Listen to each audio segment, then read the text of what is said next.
नमस्कार दोस्तों, स्वागत है आपका सीपी स्मार्ट क्लासेस में। दोस्तों, आज के इस वीडियो में समीक्षा अधिकारी, सहायक समीक्षा अधिकारी परीक्षा 2016 और उत्तर प्रदेश पीसीएस परीक्षा 2020 के लिए इतिहास के महत्वपूर्ण प्रश्नों पर डिस्कस करेंगे।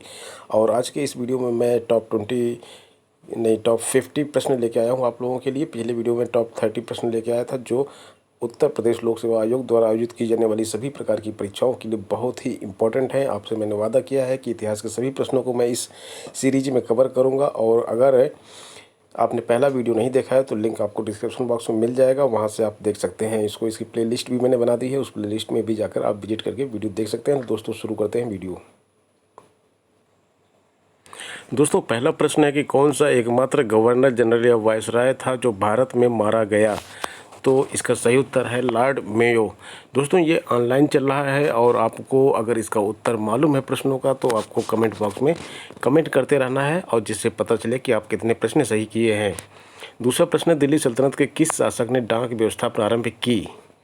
तो डाक व्यवस्था जो प्रारंभ की थी गियासुद्दीन तुगलक ने की थी। दिल्ली सल्तनत की बात हो रही है तो दिल्ली सल्तनत में गियासुद्दीन तुगलक ने यह व्यवस्था प्रारंभ की थी। दिल्ली सल्तनत में ख्वाजा नामक पद किस सुल्तान ने स्थापित किया था। तो इसका सही उत्तर है बलबन। अगले प्रश्न पे आते हैं, दिल्ली सल्तनत का कौन सा शासक स्वयं को खलीफा मानता था। तो इसका सही उत्तर है कुतुबुद्दीन मुबारक शाह खिलजी। अगले प्रश्न पे आते हैं, महाबलीपुरम किन के शासनकाल में प्रसिद्ध था। महाबलीपुरम पल्लवों के शासनकाल में प्रसिद्ध था। अगला प्रश्न है, तंजौर का राजराजेश्वर मंदिर किस वंश के शासक ने बनवाया था। तो इसको बनवाया था चोल वंश के राजा ने बनवाया था। और अगला प्रश्न है, हड़प्पा सभ्यता के लोग किसकी उपासना करते थे। तो देखिए, हड़प्पा संस्कृत की जो सभ्यता के जो लोग थे वो मातृ देवी की उपासना करते थे, प्रकृति देवी की करते थे और स्वास्तिक चिन्ह की करते थे। किसकी उपासना करते थे? मातृ देवी, प्राकृतिक देवी और स्वास्तिक चिन्ह की उपासना करते थे।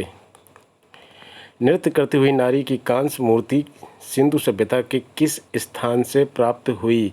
सही उत्तर बताइए, जल्दी से बताइए, जिसको मालूम है। सही उत्तर है मोहनजोदड़ो से।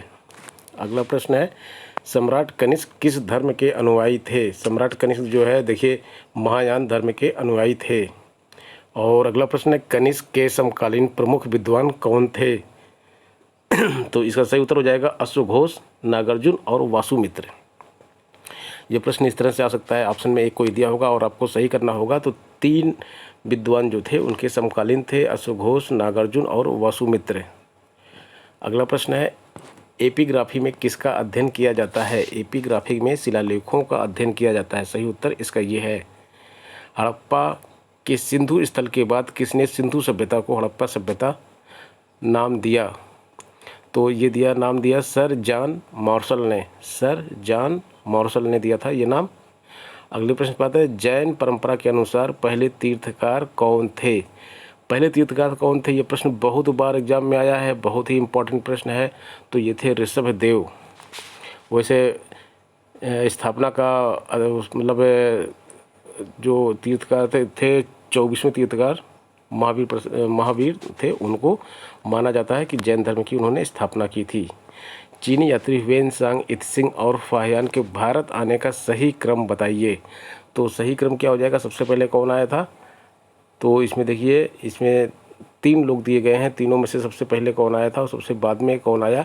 तो इसमें जो फाहियान है वो सबसे पहले आया था, नंबर 1, और नंबर 2 ह्वेनसांग, उसके बाद आए थे इत्सिंग। ये इनका क्रम है। किस लड़ाई के परिणाम स्वरूप शेरशाह द्वारा हुमायूं को भारत से निर्वासित किया गया। तो कौन सी लड़ाई हुई थी वो लड़ाई हुई थी बिलग्राम की लड़ाई। बिलग्राम की लड़ाई के बाद हुमायूं को भारत छोड़कर भागना पड़ा था। विश्व प्रसिद्ध मयूर सिंहासन किस मुगल इमारत में रखा गया है। आज की डेट में वो कौन सी मुगल इमारत है जिसमें मयूर सिंहासन रखा गया है। तो ये रखा गया है दिल्ली के लाल किले के दीवाने आम में रखा हुआ है ये। हैदराबाद के निजाम के राजवंश का क्या नाम था। आसफ जाही नाम था हैदराबाद निजाम के राजवंश का। बंगाल के द्वितीय विभाजन के समय गवर्नर जनरल कौन था। बहुत बार यह प्रश्न एग्जाम में आता है और अक्सर आपको एग्जाम में यह प्रश्न देखने को मिल जाएगा। इसका सही उत्तर आप लोग बताइए, अगर किसी को मालूम है तो। इसका सही उत्तर जो है वो है, देखिए, द्वितीय विभाजन की बात हो रही है, ध्यान रखिएगा इस चीज़ को। प्रथम विभाजन की बात यहाँ पे नहीं हो रही है, द्वितीय विभाजन की बात हो रही है। तो लॉर्ड माउंटबेटन थे उस समय जब द्वितीय विभाजन हुआ था। गवर्नर जनरल गंगा और सोन के संगम पर पटना में किला किस शासक ने बनवाया था? तो इसको बनाया था उदयन ने। उदयन जो शासक थे उन्होंने यह किला बनवाया था। सुलह ए कुल का सिद्धांत किसने प्रवर्तित किया? जैनुल आबिदीन ने यह सिद्धांत प्रवर्तित किया था। सही उत्तर इसका ये होगा। और अगला प्रश्न है, संगम साहित्य की रचना किसके राजकीय संरक्षण में की गई? इम्पोर्टेंट प्रश्न है। तो पांड्य संरक्षण में यह रचना की गई थी, ध्यान दीजिएगा। और ये बहुत ही इम्पोर्टेंट प्रश्न है, पांड्य के संरक्षण में यह की गई थी। अगले प्रश्न पे आते हैं, किस बौद्ध सन्यासी के प्रभाव में आके सम्राट अशोक बौद्ध धर्म अनुयायी बने थे? तो ये थे उपगुप्त के प्रभाव में आए थे ये, और उसी के बाद ये बौद्ध धर्म अनुयायी बन गए थे, उपगुप्त। अगला प्रश्न है, बादामी के चालुक्यों के ऐतिहासिक महत्व साहित्यिक स्रोत विक्रमांक चरित्र के लेखक कौन थे? तो इसके लेखक थे विल्हण। अगले प्रश्न पे आ जाते हैं भाई, दिल्ली सल्तनत के किन दो इतिहास लेखकों की ऐतिहासिक कृतियों का नाम तारीख़ फ़िरोज़ शाही था? तारीख़ फ़िरोज़ शाही दो लोगों ने लिखी थी। कौन कौन से दो लोग थे वो? जियाउद्दीन बर्नी ने लिखी थी और शम्स ए सिराज अफ़ीफ़ ने इसकी रचना की थी। तारीख़ फ़िरोज़ शाही जियाउद्दीन बर्नी और शम्स ए सिराज अफ़ीफ़ ने की थी इसकी रचना। अगले प्रश्न पे आ जाते हैं, मोहम्मद गजनी का दरबारी कवि और शाहनामा का लेखक कौन था? तो पूछा जाता है मोहम्मद गजनी का दरबारी कवि कौन था, एक प्रश्न ये पूछा जाता है, और एक कभी कभी पूछा जाता है शाहनामा का लेखक कौन था? तो इसका लेखक था फिरदौसी। ये इसका सही उत्तर हो जाएगा, फिरदौसी। अगले प्रश्न पे आते हैं, किस पुर्तगाली गवर्नर ने 1511 में कृष्णदेवराय के साथ मित्रता की संधि की थी? तो यह की थी अल्मीड़ा ने, अल्मीड़ा। अगले प्रश्न पे आते हैं, गोलकुंडा के राजा कहलाते थे, गोलकुंडा के राजा क्या कहलाते थे, यह पूछा जा रहा है आपसे। तो इसका सही उत्तर आप लोग बताइए अगर आपको मालूम है। तो देखिए, इनको बोला जाता था कुतुब शाही। अगले प्रश्न पे आते हैं, समुद्र पर्यंत पृथ्वी के शासक को एकराट किस ग्रंथ में कहा गया है? तो इसका सही उत्तर होगा ऐतरेय ब्राह्मण में कहा गया है इनको, ऐतरेय ब्राह्मण, ये इसका सही उत्तर हो जाएगा। अगले प्रश्न पे आते हैं, महाभारत और रामायण में उल्लेखित स्थलों की पुरातात्विक पहचान किसके द्वारा की गई? बीबी लाल के द्वारा पहचान की गई थी। सही उत्तर ये हो जाएगा इसका, दिल्ली के किस सुल्तान ने एक पृथक कृषि विभाग की स्थापना की एवं फसल चक्र योजना बनाई? तो ये बहुत ही इम्पोर्टेंट दिल्ली के सुल्तान थे, इनका नाम था मोहम्मद बिन तुगलक। आगे जो प्रश्न है उसमें देखिए क्या लिखा हुआ है, बंगाल के किस गवर्नर ने अपनी राजधानी मुर्शिदाबाद से मुंगेर स्थानांतरित की थी? तो मीर कासिम ने जो है राजधानी मुर्शिदाबाद से मुंगेर ले गया था, मीर कासिम। सही उत्तर हो जाएगा इसका। कृष्णदेवराय द्वारा बनाया गया हजारा मंदिर किस देवता का है? बहुत ही इम्पोर्टेंट प्रश्न है। यह जो मंदिर बनवाया गया था ये राम मंदिर है, राम मंदिर इम्पॉर्टेंट है। इस समय देखिए अयोध्या में राम मंदिर बनाया जा रहा है, तो इस दृष्टि से यह प्रश्न बहुत ही इम्पोर्टेंट है। दिल्ली सल्तनत के किस शासक ने सर्वप्रथम एक वस्त्रशाला का निर्माण किया था, वस्त्र निर्माणशाला स्थापित की थी? तो इसका सही उत्तर हो जाएगा मोहम्मद बिन तुगलक ने किया था ये। और अगले प्रश्न पे आते हैं, कृष्णदेवराय द्वारा बनवाया गया हजारा मंदिर है। देखिए प्रश्न रिपीट हो गया है लेकिन इसको देख लेते हैं क्या है।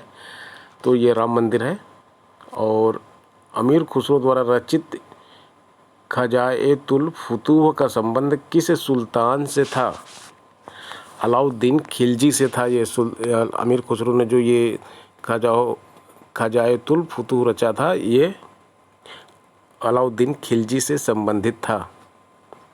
दिल्ली सल्तनत के क्रम में सबसे अधिक और सबसे कम समय तक शासन किस वंश ने किया? सबसे अधिक कभी कभी पूछा जाता है और कभी कभी सबसे कम पूछा जाता है। तो सबसे अधिक कौन सा था शासन जो किया गया था? वो तुगलक वंश ने सबसे अधिक शासन किया था। और सबसे कम किसने किया था? वो था खिलजी वंश। आगे बढ़ते हैं। सिंधु घाटी सभ्यता किस सभ्यता के समकालीन मानी जाती है? तो ये मेसोपोटामिया की सभ्यता के समकालीन मानी जाती है। नेक्स्ट प्रश्न पे आ जाते हैं। अपने साम्राज्य को दारुल इस्लाम का एक भाग समझने वाला प्रथम मुस्लिम शासक कौन था? तो इसका सही उत्तर हो जाएगा इल्तुतमिश। भारत में ईस्ट इंडिया कंपनी की प्रथम प्रेसिडेंसी कौन सी थी? सही उत्तर हो जाएगा सूरत। आगे बढ़ते हैं। फ्रांसिस्को डी अल्मोड़ा कौन था? फ्रांसिस्को डी अल्मोड़ा कौन था? भारत में पुर्तगाली वायसराय था अल्मेड़ा। सप्तांग सिद्धांत को किसने प्रतिपादित किया? कौटिल्य ने किया था। इम्पोर्टेंट प्रश्न है। हुमायूं के मकबरे का निर्माण किसने कराया था? तो ये हाजी बेगम ने करवाया था हुमायूं के मकबरे का निर्माण। विक्रमादित्य की उपाधि किसने ग्रहण की थी? चंद्रगुप्त द्वितीय ने। प्रसिद्ध इतिहासकार अबुल फजल की हत्या किसने की थी? वीर सिंह बुंदेला ने अबुल फजल की हत्या की थी। इम्पोर्टेंट है। किस युग को क्लासिकल युग कहा जाता है? तो गुप्त युग को क्लासिकल युग कहा जाता है। गोपुरम कहाँ के मंदिरों की विशेषता है? तमिलनाडु के मंदिरों की विशेषता है गोपुरम। गोपुरम के जो मंदिर हैं उसमें द्वार बहुत ही ऊंचा बनाया जाता है। कर्नाटक युद्ध किनके बीच हुए थे? कर्नाटक के जो युद्ध हुए थे वो अंग्रेज़ों और फ्रांसीसियों के बीच हुए थे। भारत में अपनी सत्ता को स्थापित करने के लिए यह युद्ध हुए थे। किसने मानव के लिए एक धर्म, एक जाति तथा एक परमेश्वर का आह्वान किया? नारायण गुरु ने किया था। अकबर मनसब प्रणाली की स्थापना की थी। कब की थी यह प्रणाली की स्थापना? अकबर ने 1565 में किया था। तालीकोटा का युद्ध कब हुआ था? तालीकोटा का युद्ध भी 1565 में हुआ था। दोनों चीज़ों को याद रखिएगा। आगे बढ़ते हैं। तो दोस्तों ये समाप्त हो गए टोटल प्रश्न। 50 प्रश्न थे और देखिए मैंने इसको फटाफट करवा दिया आपके। ये 50 प्रश्न बहुत ही इम्पोर्टेंट हैं और आने वाले वीडियो में भी इसी तरह के प्रश्न मिलेंगे। तो आप बने रहें सीपी स्मार्ट क्लासेस चैनल के साथ। अगर आपने चैनल अभी तक सब्सक्राइब नहीं किया है तो सब्सक्राइब कर लें, जिससे इस तरह के प्रश्न आपको मिल सकें। ये ARO परीक्षा के लिए इम्पॉर्टेंट है, PCS परीक्षा के लिए इम्पॉर्टेंट है और जितनी भी परीक्षाएं उत्तर प्रदेश लोक सेवा आयोग करवाता है उन सभी परीक्षाओं के लिए यह प्रश्न इम्पॉर्टेंट है। तो मिलते हैं नेक्स्ट वीडियो में कुछ नए प्रश्नों के साथ। धन्यवाद।